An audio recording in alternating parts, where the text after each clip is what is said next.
ભાઈ ઈકો ઓછો કરી નાખજો થોડો. Hello hello hello, perfect. Hi hi, જય શ્રી કૃષ્ણ. કેમ આ બાજુ મૌન વ્રત છે? જય શ્રી કૃષ્ણ. હા, હવે બરાબર. એટલે આમ એટલે જ આપણે છે ને આમ બે વ્યવસ્થા પણ આપણે હજી ઈકો ઓછો કરી નાખો ભાઈ. હા, હાવ નોર્મલ. એટલે છે ને આપણે આ વ્યવસ્થા એટલે જ અલગ અલગ રાખી છે કે આમ કોઈનાથી ઠોહો ન મરાઈ જાય, સમજ્યા? અને તમે બધા આવ્યા કે ખાલી ખુરશી ભરી? મજા આવે છે ને? કે ભરેલી ખુરશીને પણ ચક્કર આવે છે? નથી ને એવું? તો બરાબર.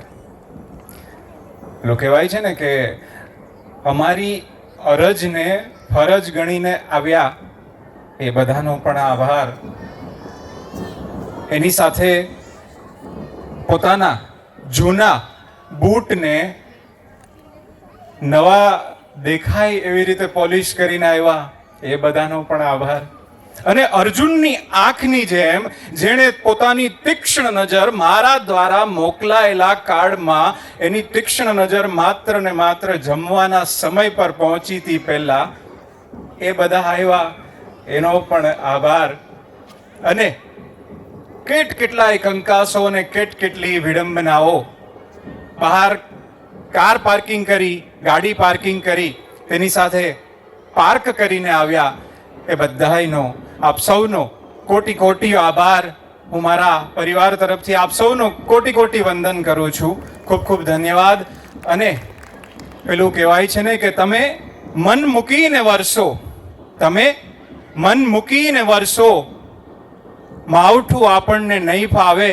તમે મન મૂકીને વરસો, ઝાપટું આપણને નહીં ફાવે. અમે તો હેલીના માણસ, માવઠું આપણને નહીં ફાવે. અને તને ચાહું અને તારા ચાહનારાઓને પણ ચાહું, તને ચાહું અને તારા ચાહનારાઓને પણ ચાહું. તું દિલ પાછું આપી દે, આ બધું આપણને નહીં ફાવે. અને છેલ્લી લાઈન, જો આ બાજુથી અવાજ મને આવવો જોઈએ વધારે, આ બાજુથી તો હું પછી પડાવી લઈશ તાળીયું, કે તમાચો ખાઈ લો ગાંધીગીરીના નામ ઉપર, તમાચો ખાઈ લો ગાંધીગીરીના નામ ઉપર, પણ આ પત્નીને બા સંબોધવું આપણને નહીં ફાવે. Thank you. આ બાજુથી નથી પાડી, એટલે આમ તો હું આટલી તાળીઓ તો કેવું છે, હું મારા પાડોશમાં પડાવી લેતો હોઉં છું. એટલે તાળીઓ પાડવી જોઈએ તો સાથે પાડજો, અને પીઝાના ચોસલા જેવી નહીં, મોહનથાળના ઢેફલા જેવી તાળીઓ બધાએ પાડજો, એવી નમ્ર વિનંતી છે આપ સૌને. અને આ મોરપીંછના કૃષ્ણ નામ મોરપીંછની જેમ આપ સૌ તમે બધાએ પૂછો ને આમ કે ભાઈ આ કેમેરાવાળા ઘનશ્યામભાઈને તમે પૂછો કે ભાઈ આમાંથી ફોટો કયા બાજુનો સારો આવે, તો એમ જ કહેશે આ બાજુનો ફોટો બહુ સારો આવે. દેખીતી વાત છે ને? આ બાજુનો ફોટો, કેટલા રંગબેરંગી કલરો હોય છે એમના જીવનમાં. સ્ત્રી પાત્રના જીવનમાં હંમેશા એક મોરપીંછની જેમ રંગો હોય છે. જ્યારે અહીંયા જો આમ એ દોરું છે ને, જો નજર દોડાવ, પુરુષો કદાચ મારી પાસે દોરું છે એટલે એમાં હું આવી જાઉં છું, ટેન્શન નથી. પરંતુ એમાં વાક એમનોય નથી, એ મને ખબર છે. કારણ કે કેટલાક લુંગીના પોતા થઈ ગયા એ અમને ખબર હોય,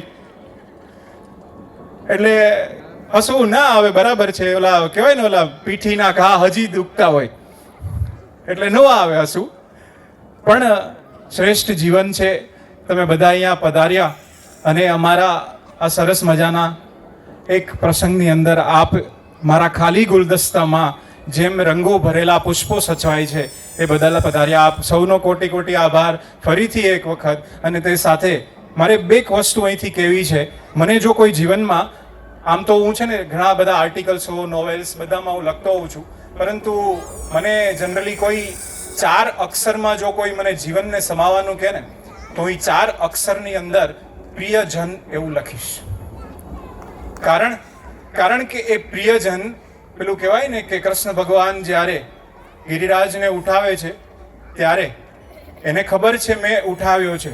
આટલા મોટા પ્રસંગો આપણે કરતા હોઈએ છીએ, આટલી મોટી આપણે ઉજવણીઓ કરતા હોઈએ છીએ, પરંતુ આપણા પ્રસંગોને દીપાવવા માટે 4 માણસોને આપણે બોલાવી શકીએ, 4 માણાને ભેગા કરીને આપણે કહી શકીએ કે મારે આવડો મોટો પ્રસંગ ઉજવવો છે.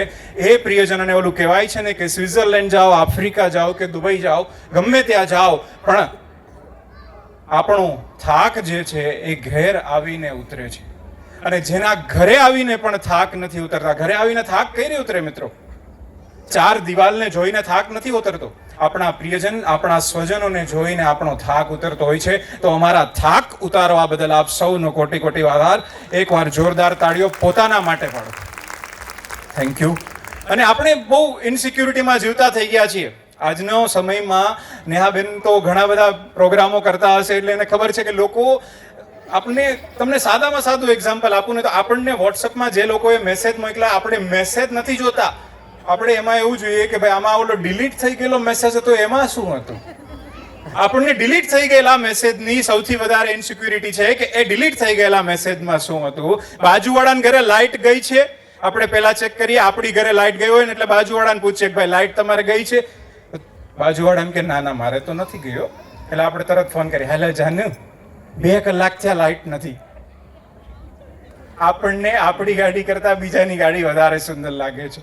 આપણને આપણી લાઇટ ગઈ છે એનાથી પ્રશ્ન નથી, બાજુવાળાની ઘરે લાઇટ છે એનાથી પ્રશ્ન છે. એક નાનકડો પ્રસંગ તમને સૌને બધાની વચ્ચે વહેંચું, કારણ કે મેં પહેલા જ કીધું કે આ 2 પક્ષનું હું છે ને છેલ્લે બેલેન્સ કરીને તો જઈશ જ. કારણ કે કોઈને એમ ના થવું જોઈએ કે સ્ત્રીઓ માટે વધારે કીધું રાજભાઈ અને પુરુષો માટે ઓછું કીધું. સ્ત્રીઓ, આપણે આપણા સમાજની અંદર એવું કહેતા હોઈએ છીએ કે પુરુષ સમોવડી સ્ત્રી. નેહાબેન ઘણા બધા પ્રોગ્રામોની અંદર કહેતા હોય છે સ્ત્રી સશક્તિકરણની વાતો, પરંતુ મને જ્યાં સુધી ખબર છે ને ત્યાં સુધી આપણી આ જે પુરુષ સમોવડી જે સ્ત્રી છે ને ત્યાં એ સીમાડા નાકા સુધી પૂરતી જ છે. સીમાડા નાકા સુધી જ. હજી હમણાં 3-4 દિવસ પહેલાનો જ તમને દાખલો આપું. આપણે હમણાં પોલીસની ડ્રિલિંગ, હેલ્મેટ ડ્રિલિંગ વધારે ચાલુ થઈ છે. તો બધા કેવું, લેડીઝ કોન્સ્ટેબલ પણ લેડીઝને પણ રોકે છે કે એને હેલ્મેટ પહેરાવવા માટે, અને બધાના ચલણના ફોટા પાડે છે. એક બેનને રોક્યા, સીમાડા નાકાની વાતો, આંખે દેખેલો અહેવાલ તમને કહું છું.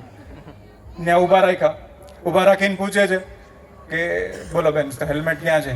તો ઓલા બેન કે જવા દો ને ભાઈ, લેડીઝ છું. લેડીઝ તો આ સ્ત્રી સશક્તિકરણ ક્યાં ખોવાઈ જાય છે એ મને નથી સમજાતું. મહિલા સશક્તિકરણને જો આપણે જોતા હોઈએ તો આપણે બંને બાજુથી જોવું જોઈએ. આપણે લેડીઝ છીએ તો શું છે, આપણામાં પેલું કહેવાય છે ને કે શબ્દ એક ગરબો છે, અને ગરબાનો મિનિંગ જે છે એ આપણા પુરાણો શાસ્ત્રોમાંથી ગર્ભમાંથી આવે છે. અને આ ગર્ભની એક યાત્રામાં આપ સૌભાગી થવા માટે સામેલ થયા છો. તો આપ સૌ આ પ્રસંગનો આનંદ લો, આ પ્રસંગને માણો. અને છેલ્લી એક મારી અસંતોષની વાત જે મેં કન્ટિન્યુ કરી હતી એને જ આગળ લંબાવીશ કે એક નાનકડો એક પ્રસંગ તમને કહું છું.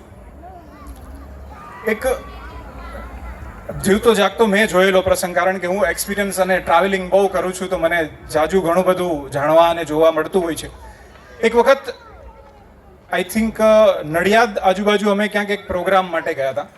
સવારના પોરમાં મારી આદત છે કે નવા શહેરની અંદર જ્યારે ગયા હોય ત્યારે સવારની અંદર આપણે એક વખત હું મોર્નિંગ વોક માટે નીકળતો હોઉં છું. અને નડિયાદની અંદર હું જ્યારે મોર્નિંગ વોક માટે નીકળું છું ત્યારે મેં એક સ્ત્રીને અને એક પુરુષને દાંતણ વેચતા જોયા સવારની અંદર. ધ્યાનથી સાંભળજો. દાંતણ વેચતા હતા. એ દાંતણ વેચતા એક એના સામે એક સારી એવી XUV 700 જેવી કોઈ ગાડી લઈને એક માણસ ઉતરે છે અને એ દાંતણ લે છે એની પાસેથી. દાંતણ લે છે અને એમ કહે છે કે 500ની નોટ કાઢીને દે છે. તો ઓલા બેન કહે છે કે મારી પાસે છૂટા નથી. તો ઓલા બેન એવું કહે છે કે કાંઈ વાંધો નહીં ભાઈ, તમે બીજા દિવસે પાછા આવો, જે દિવસે તે દિવસે આપી દેજો. એટલે મને એવી જિજ્ઞાસા થઈ કે આમણે આ ફ્રીમાં, કારણ કે એ 5 રૂપિયાની વસ્તુ એ ફ્રીમાં બાંટતા ફરે તો એમને તો સાંજે શું ઘરે લઈ જવાનું. હવે 5 રૂપિયાનું દાંતણ એમણે આપી દીધું, પેલા ભાઈ જતા રહ્યા. મને જિજ્ઞાસા જાગી, એમની પાસે ગયું કે બેન તમે આ દાંતણ એમને ફ્રીમાં આપી દીધું તો તમારે આવા કેટલાક લોકો અહીંયા આવતા હશે રોજ સાંજ થાય તો તમારા ઘરમાં શું આવે? તો એમણે એવું કીધું કે ભાઈ દર અઠવાડિયે આવે છે. દર અઠવાડિયે આવે છે અને દાંતણ મારી પાસેથી ફ્રીમાં લઈને જાય છે, અને એ દાંતણ ફ્રીમાં લઈને જાય છે અને એના કોઈ દિવસ પૈસા નથી આપતા. આ વાત જોઈને મને અંદરથી જણજણાટી ઉપડી ગઈ. ત્યારે એણે એવું કીધું, મેં કીધું કે તમે એવું કેમ નથી પૂછતા, તમે એમને પાછા જ્યારે આવે છે ત્યારે તમે એને કેમ નથી પૂછતા, તમે એને ઓળખો છો? ત્યારે એમણે એવું કીધું કે એ મોટી મોટી ગાડીઓમાં આવે છે ને, મોટા મોટા બંગલાના માલિક છે ને, અમે એના વહેમને સાચવીએ છીએ. અમે એના વહેમને સાચવીએ છીએ કે આ અમને ઓળખતો નથી, આ અમને જાણતા નથી. હું એની પાસેથી આ વસ્તુ, અને વાત ત્યાં પૂરી નથી થતી. ચોમાસાનો સમય અને બરાબર એક વરસાદનું ઝાપટું આવે છે. એનો પતિ અને બંને જ્યારે માથા ઉપર પેલી શું કહેવાય એને, પેલી માથા ઉપર ઓલી કંતાનની ઓઢે, હા કુસલી, તો એણે એક કુસલી પોતાની પાસે બનાવેલી હતી. એ એણે માથા પર ઓઢી અને માથા પરથી ઓઢી અને તરત ત્યાંથી નીકળી જાય છે. અને વાત સાંભળવા જેવી આ એ હતી, મેં મારી કાને સાંભળેલી છે મારા, કે ભાઈ એની પત્ની જે હતી એના પતિને કહે છે, હે જીવા, આપણી પાસે તો આ કુસલી છે, આ પ્લાસ્ટિકનો ધાબળો છે, અને જેની પાસે આ પ્લાસ્ટિકના ધાબળા નહીં હોય એ કેવા બિચારા હેરાન થતા હશે. આ પોતાની નહીં, પારકાની પણ ઉપાધિ જ્યારે કરવામાં આવે છે ને, એટલે ઘણા બધા ફની પ્રસંગો પણ અમારા જીવનમાં તો એવા પ્રસંગો, અમે જતા હોય કાર્યક્રમોમાં. એક ભાઈ મારી પાસે એક વખત આવ્યા, મને કે રાજભાઈ તમે આમ બોલો ને એટલે આમ બહુ મજા આવે, આનંદ આવે. એટલે મેં કીધું આનંદ આવે કે પછી કાંઈ ફેર પડે? તો એ કે આનંદ તો આવે, એટલે તમારી પાસેથી મેં કે કાવ્યો લખતા શીખું. એટલે મેં કીધું કાવ્યો લખતા શીખવું બહુ સરસ કહેવાય. એટલે હું જલ્દીથી છે ને કોઈને એમ કહું નહીં કે ભાઈ તમે સંભળાવો, આપણને ખબર હોય કે ભાઈ કેવી સંભળાવશે. એટલે તે દિવસે એ ભાઈને બહુ ઈચ્છા હતી કે ભાઈ હું કંઈક ભાઈને થોડુંક સંભળાવું. એટલે મેં કીધું કાંઈ વાંધો નહીં, તમે 2 લાઈન સંભળાવો. એટલે એમણે કીધું કે જન્મો જન્મની સખી આપણી પ્રીત. એટલે મને થયું કે ભાઈ આનો તો પ્રેમ તો ભાઈ ગહેરો છે, હા ઊંડો, બહુ ઊંડો. એટલે મેં કીધું ફરી એકવાર બોલે કે જન્મો જન્મની સખી આપણી પ્રીત, તું મારી ગરોડીને હું તારી ભીત. ધનુર ઉપડી જાય આપણને એવી વાત. એટલે ઘણા બધા રમૂજના પ્રસંગો તો જીવનમાં ઉદ્ભવતા હોય છે, પરંતુ આપણે આપણા બાળકોને, આપણા પરિવારને, આપણા સમાજને શું આપવું છે, આપણે કેવી રીતે આપણે જીવન જીવવું છે આપણા બાળકોને. અને ભીખુદાનજી ગઢવી જે એમ કહે છે કે સંસ્કારોને તો આવતાય પેઢીયું લાગે અને સંસ્કારોને તો જાતાય પેઢીયું લાગે. સંસ્કાર કોઈ એવી ચીજ નથી કે જે રાતોરાત આવી જાય. લોટરીની ટિકિટ લાગે ને તમે કરોડપતિ રોજ રાતે બની શકો, પરંતુ સંસ્કાર એવી નથી. આપણે આપણા બાળકોને શું આપીએ? આપણે બાળકોને આપવા માટે આપણી પાસે કાંઈક એવું સંચય કરેલું તો હોવું જોઈએ ને. આપણી પાસે કશું જ ના હોય, માત્ર સિરિયલોના હાય ઓલી મરી ગઈ, હે એની સાસુ કેવી હે, હવે આપણે એ સિરિયલોમાં સમાઈ જઈએ છીએ અને આપણા બાળકોમાં જય શ્રી કૃષ્ણ. એટલે કંઈક આપણા સમાજમાં આવનારા બીજ તરીકે પણ આપણે શું આપીએ એ પણ આપણે વિચારવાનું છે. અને છેલ્લો એક પ્રસંગ, અને જ્યારે ઠાકોરજી બાજુમાં બિરાજમાન હોય ત્યારે મારા ગમતો જ્યારે પણ હું સ્ટેજ પર મંચ પર જતો હોઉં છું ત્યારે કનૈયાની વાત ના કરું તો એ મારો પ્રસંગ અધૂરો રહી જતો હોય છે. અને છેલ્લી વાત કનૈયાની, બહુ નાનકડી વાત પૂરી કરીને પછી હું ને હવે આપણે એમને સાંભળવાના છે. આજે આપણે એમની મજા લેવાની છે, કારણ કે આપણે ચેક તો એમને જ આપવાનો છે ને. Jokes apart. તો છેલ્લી વાત કે કનૈયા, આપણે બધાએ રામાયણ, આપણે રામાનંદ સાગરની તો આપણે ટેલિવિઝન ઉપર જોઈ છે, સાંભળી છે, પરંતુ એક સરસ મજાનો પ્રસંગ, આપણે એવું કહીએ છીએ ને કે ભાઈ આપણે આટલું આમનું સારું કર્યું, આપણે ઓલું કર્યું, આપણે આના માટે આ કર્યું, આપણા માટે શું. ત્યારે એક પ્રસંગ નાનકડો ટાંકીને હું મારું વક્તવ્યને પૂરું કરીશ. એક વખત એવું બને છે કે પ્રભુ શ્રી રામ વનવાસ ભોગવતા હોય છે અને જંગલમાં દર ભટકતી વખતે એમને પોતાને સીતાજી એમને કહે છે કે મને પ્રભુ, મને તરસ લાગી છે. ત્યારે ભગવાન આ સૃષ્ટિને અરજ કરે છે કે હે સૃષ્ટિ, આસપાસમાં ક્યાંય પણ જળ જો અવેલેબલ હોય, જો પર્યાપ્ત હોય તો મને એ જળ સુધી લઈ જાઓ. ત્યાંથી ઉડતો એક મોર આવે છે. મોર આવે છે અને મોર, તમને બધાને કદાચ ખબર હશે કે મોરના પીછાઓને ખેરવાની એક ઉંમર હોય છે, એક અવધિ હોય છે. જો મોર પોતાની અવધિ પહેલાં જો પોતાના પીછા ખેરી નાખે તો એ મૃત્યુ પામતો હોય છે.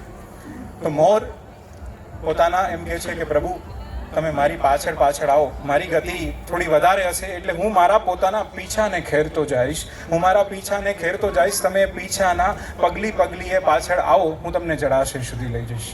મોર એ પીછાના પગલીએ પગલીએ ચાલે છે. રામ અને સીતા અને લક્ષ્મણ છેલ્લે જળાશય સુધી પહોંચે છે. સીતા માતાની તરસ छिपाય છે અને ત્યાં જોવે છે તો મોર મૃત્યુ પામ્યો હોય છે.